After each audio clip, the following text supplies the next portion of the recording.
My husband recently lost his cousin in a drowning accident, and I haven't been a part of my husband's community for quite some time now.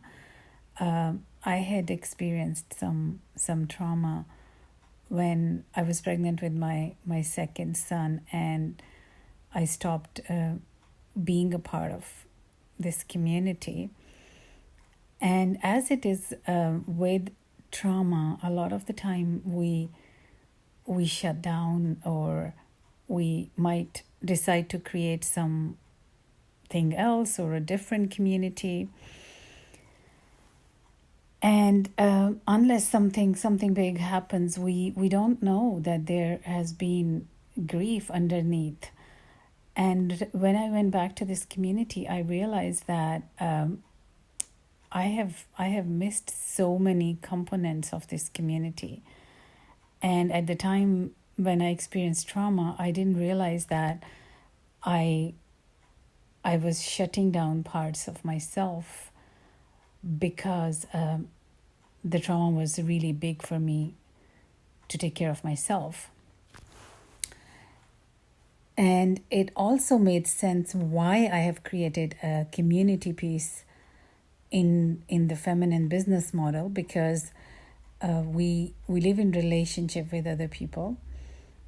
We feel seen by other people. We see other people, and we can almost never heal trauma without the support of community. Although I was able to create a new community, and it provided the space for healing, but I also had pieces and parts of me in that community that I had left behind. Going through this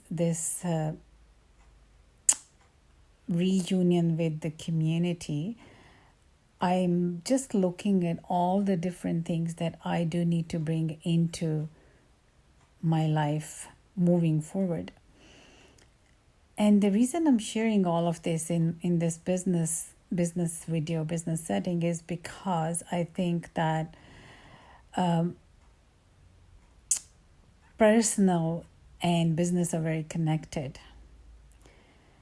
And if we don't look at all different parts of ourselves, what makes us human, what makes us hurt, what are the things we're leaving behind, what are the things we are bringing forward, it creates a sense of incompletion within ourselves, because we can never be another person. We can never understand why other people do what they do.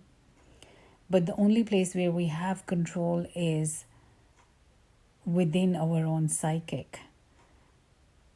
So in this tragedy, I've made a decision that I'm going to go back to the community, and I'm going to take my place in the community, which is probably not going to look like the way it used to be. I'm not going to be a people pleaser. I'm also not going to give in to the patriarchal's way of being in the community. I'm not going to shrink. And yet I'm going to make a difference, because we don't need to hide. We don't need to be different than who we are. One of the reasons that we go into, or we go towards the path of independence, is because some things didn't work in a community, something didn't work in a family, something didn't work in a system. And the only way to take care of ourselves as women is to leave the oppressive systems. What if we could go back to those systems, take our place? What would it look like? And those are the questions I'm sitting with, and that's what I wanted to share. And I would absolutely love to hear your perspective on different communities you might have created. What worked, what didn't work, and if anything was possible, what would you do? And I look forward to hearing from you.